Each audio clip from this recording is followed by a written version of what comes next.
Hi all welcome back to Nishi princess channel. நான் உங்கள் நந்தினி. இன்னைக்கு சண்டே ஸ்பெஷல். சண்டேனாலே பிஸி தான் லேடிஸ்க்கு எல்லாருக்குமே ஒரு பிஸியான டே தான். எவ்ரிடே யூஸ்வலாக பிஸியாக இருந்தாலும் சண்டே வந்துட்டு பார்த்தீங்கன்னா நான்வெஜ் செஞ்சுட்டு ரெஸ்ட்டே இல்லாமல் கொஞ்சம் பிஸியாகவே டே போயிட்டுருக்கோம். மார்னிங் பார்த்தீங்கன்னா பிரேக்ஃபாஸ்ட்க்கு தோசை சாம்பார் ஆயிடுச்சு. மத்தியானத்துக்கு நான்வெஜ் செய்யணும்னு சொல்லிட்டு மட்டன் எடுத்துகிட்டு வந்து கொடுத்தாங்க. ஸோ மட்டனில் வந்துட்டு சிம்பிளாக ஒரு கிரேவி பண்ணிவிட்டு ரைஸு ரசம் இவ்வளோ தான் நான் செய்ய போகிறேன். அதுக்கப்புறம் பார்த்தீங்கன்னா பாப்பாவுக்கும் நான் ஃபீட் ரெடி பண்ணணும், கொஞ்சம் பாப்பாவையும் பார்த்துக்க வேண்டியது இருக்கிறதுனால இவ்வளோதான் சிம்பிளாக செய்ய போகிறேன். டிலே பண்ணாமல் வீடியோக்குள்ளே போகலாம். மட்டன் எடுத்து வச்சுருக்கேன். மட்டன் க்ளீன் பண்ணி 1 kg மட்டனு. ஸோ 1 kg மட்டனுக்கு என்னென்ன இன்க்ரீடியன்ட்ஸ் எடுத்து வச்சுருக்குன்னு பார்க்கலாம். இஞ்சி பூண்டு பேஸ்ட்டு. இதில் வந்துட்டு நான் இஞ்சி பூண்டு பேஸ்ட்டில் பார்த்தீங்கன்னா எங்கள் பாட்டி ஸ்டைலில் நான் செய்ய போகிறேன். அதில் வந்துட்டு மிளகு, கொஞ்சம் சோம்பு, லவங்கம், பட்டை, அது மட்டும் இல்லாமல் கசகசா. என்னோட பாட்டி வந்துட்டு கசகசா சேர்த்து செய்வாங்க. அது கொஞ்சம் டேஸ்ட் ஃப்ளேவர் நல்லா இருக்கும்ன்றதுக்கோசரம் இன்னைக்கு நான் அந்த ஸ்டைலில் தான் செய்ய போகிறேன். அதே மாதிரி இங்கே பார்த்தீங்கன்னா தேங்காய் வந்துட்டு பாதி தேங்காவை வந்துட்டு அரைச்சி வச்சுருக்கேன் பியூரியா. இதுவும் தக்காளியும் அவ்வளோதான், நான் பியூரியா தான் எடுத்துகிட்டு இருக்கேன். ஸோ ஒரு 4 மீடியம் சைஸ் தக்காளி.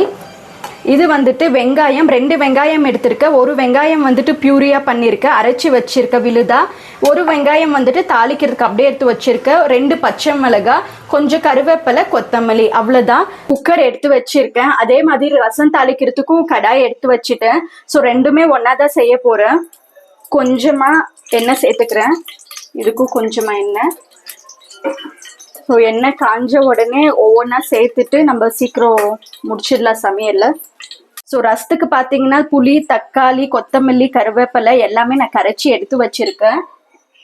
இதுதான் நான் இப்படி தான் இந்த ஸ்டைலில் தான் செய்கிறது. அதே மாதிரி பார்த்தீங்கன்னா இதில் வந்துட்டு மிளகு, சீரகம், பின்ன பூண்டு 3த்தையுமே கிரைண்ட் பண்ணி வச்சுருக்கேன். இங்கே கருவேப்பிலை எடுத்து வச்சுருக்கேன் தாளிக்கிறதுக்கு, காஞ்ச மிளகாய். இப்போ எண்ணெய் காஞ்சிடுச்சு.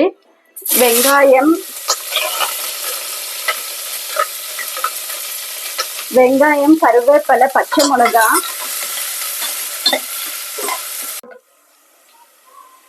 இது ஆறுறதுக்குள்ளே இங்க கடுகு போட்டுட்டு இருக்கேன். அது கூடவே சீரகம், மிளகு, பூண்டு அரைச்சி வச்சிருக்கிறது, காஞ்ச மிளகா, கருவேப்பிலை, இதெல்லாம் ஃப்ரை ஆகும்.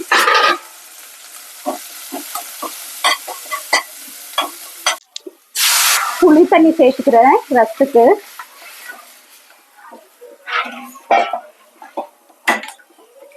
இது கூட கல்லுப்பு, மஞ்சள், பெருங்காயம். கல்லுப்பு, மஞ்சள், அவ்வளவுதான். கொதி வந்துச்சுன்னா நம்மளோட ரசம் ரெடி ஆயிடும். ஸோ இப்போ மட்டனை பார்க்கலாம். வந்துட்டு இஞ்சி பூண்டு பேஸ்ட் சேர்த்துக்கிறேன்.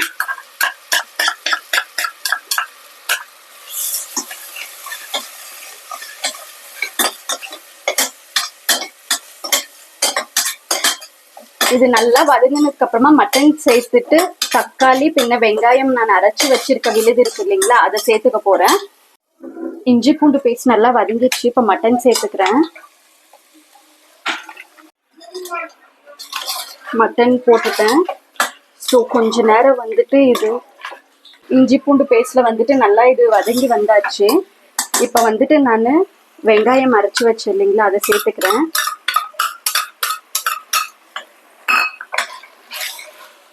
இது ஆக்சுவலி ஒரு கிரேவி திக்னஸ் கொடுக்கும் இந்த மாதிரி அரைச்சி போட்டுக்கிறது. அது மட்டும் இல்லாம ஃப்ளேவரும் கூட கொஞ்சம் டேஸ்ட் நல்லா இருக்கும். இது நல்லா இதுல கொஞ்சம் கொதி வரட்டும். கொஞ்சமா உப்பு சேர்த்துக்கிறேன்.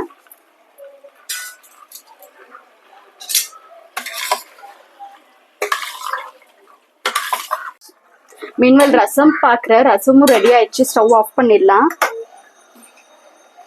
பச்சை வாசனை போயிட்டு நல்லாவே கொதிச்சு வந்துடுச்சு.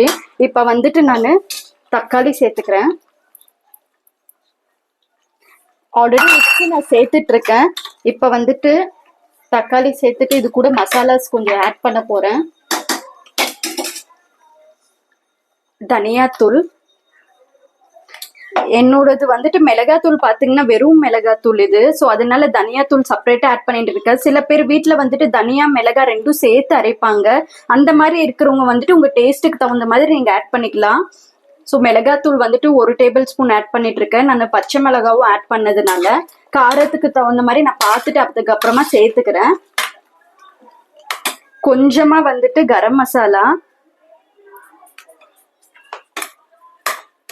போட்டுட்டு எல்லாமே நான் நல்லா கலரி விட்டுட்டேன். பச்சை வாசனை போறவளுக்கு நல்லா இது கொதிச்சு வரட்டும். அதுக்கப்புறமா தேங்காய் ஊத்திட்டு எவ்வளவு தண்ணி வேணுமோ அதுக்கு கிரேவிக்கு தகுந்த மாதிரி தண்ணி சேர்த்துட்டா நம்ம விசில் போறது கரெக்டா இருக்கும். இப்போ தட்டு எடுத்து பார்த்துக்கலாம். எண்ணெய் நல்லா பிரிஞ்சு அந்த பச்சை வாசனை எல்லாம் போயிட்டு நம்மளோட கிரேவி பார்த்தீங்கன்னா இதாச்சு. இப்போ இந்த ஸ்டேஜ்ல வந்துட்டு நான் தேங்காய் சேர்த்துக்க போறேன். இது தேங்காய் வந்துட்டு திக்கா அரைச்சிருக்கேன். ஸோ தண்ணி வந்துட்டு நான் பார்த்துட்டு எவ்வளவு தண்ணி வேணுமோ அவ்வளோ சேர்த்துக்க போறேன். நான் கிரேவிக்கு எவ்வளவு வேணுமோ அவ்வளவு தண்ணி சேர்த்துட்டு இருக்கேன். ஒரு கொதி வந்ததுக்கு அப்புறமா உப்பு பின்ன காரமும் செக் பண்ணிட்டு நான் விசிலோட லிட் போட போறேன். ஒரு கொதி வரட்டும்.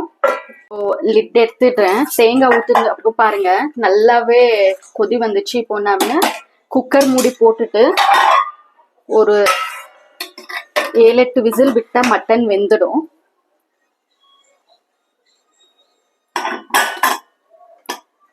ஸோ இது விசில் வரட்டும். விசில் வந்தா நம்மளோட மத்தியான லஞ்ச் ரெடி ஆயிடும்.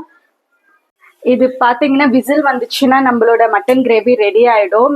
ஒவ்வொருத்தருக்கும் ஒவ்வொரு விதமான டேஸ்ட்ல செய்வாங்க. நான் சின்ன வயசுல ஊருக்கு போகும்போது எங்க பாட்டி வந்துட்டு கசகசா இந்த மாதிரி மிளகு சோம்பு எல்லாம் இஞ்சி பூண்டு பேஸ்ட வச்சு அரைச்சி அவங்க செய்யறது வந்துட்டு சூப்பரா இருக்கும், டேஸ்டியா இருக்கும். அதுவும் அவங்க வந்துட்டு இப்போ நம்ம கிட்ட குக்கர் இருக்கு, குக்கர்ல நம்ம வேக வச்சு சீக்கிரமே முடிச்சு. அவங்க பாத்தீங்கன்னா டேக்ஷால செய்வாங்க. ஸோ பாட்டி டேக்ஷால செய்யும் போது கடைசியா தேங்காய் ஊத்திட்டு ஒரு கொதி வந்ததுக்கு அப்புறம் நிறுத்திடுவாங்க. நான் குக்கர்ல செய்யறதுனால நான் ஆல்ரெடி கூடவே சேர்ந்து வேகணும் இல்லைங்களா, திருப்பியும் எடுத்து இது பண்றதோட நான் தேங்காவை ஊத்திட்டே வேக வச்சுட்டேன். இது நம்மளோட விஷ். அப்படி இல்லைன்னா நம்ம என்ன பண்ணலாம்னா மட்டன் நல்லா வேக வச்சு எடுத்துட்டு கடைசியா தேங்காய் ஊத்தி ஒரு கொதி விட்டு கூட நம்ம நிறுத்திக்கலாம். ஸோ இந்த மாதிரி நம்மளே நம்ம டேஸ்ட்டுக்கு தகுந்த மாதிரி எவ்வளவு ஒர்க் ஈஸியா பண்ண முடியும்ன்றத பார்த்து நம்ம மாத்தி மாத்தி செஞ்சுக்கலாம். ஸோ இது விசில் வரட்டும், அதுக்கப்புறம் பார்க்கலாம். பாத்தீங்கன்னா கிரேவி ரெடி ஆயிடுச்சு, விசில் வந்தாச்சு. ஸோ நம்மளோட கிரேவி மட்டன் கிரேவி சூப்பரா ரெடி ஆயிடுச்சு. கலர்ஃபுல்லான மட்டன் கிரேவி. ஸோ கடைசியா கொத்தமல்லி தலை. ஸோ கொத்தமல்லி தலை வந்துட்டு ஒரு கைப்பிடி ஃபுல்லா. ஸோ சூப்பரான மட்டன் கிரேவி ரெடி ஆயிடுச்சு. ஸோ நெக்ஸ்ட் சர்வ் பண்ண போறேன். ஸோ சுட சுட சாப்பாடு, ரசம், மட்டன் குழம்பு. எங்களோட லஞ்ச் எல்லார் வீட்லயுமே இதே மாதிரி சண்டே ஸ்பெஷல் இருக்கும். ஸோ இந்த மாதிரி மட்டன் கிரேவி நீங்களும் ட்ரை பண்ணியிருக்கீங்களா அப்படின்றத எனக்கு கமெண்ட்ல மென்ஷன் பண்ணுங்க. ஸோ இவ்வளோ நேரம் இந்த வீடியோவை பொறுமையா பார்த்ததுக்கு நன்றி. தேங்க்ஸ் ஃபார் வாட்சிங். இந்த வீடியோ உங்களுக்கு பிடிச்சிருந்தா லைக் பண்ணுங்க, ஷேர் பண்ணுங்க, சப்ஸ்கிரைப் பண்ணுங்க. அதே நீங்க வந்துட்டு ஃபேஸ்புக்ல பாக்குறதா இருந்தா லைக் பண்ணுங்க, ஷேர் பண்ணுங்க, ஃபாலோ பண்ணுங்க. தேங்க்ஸ் ஃபார் வாட்சிங்.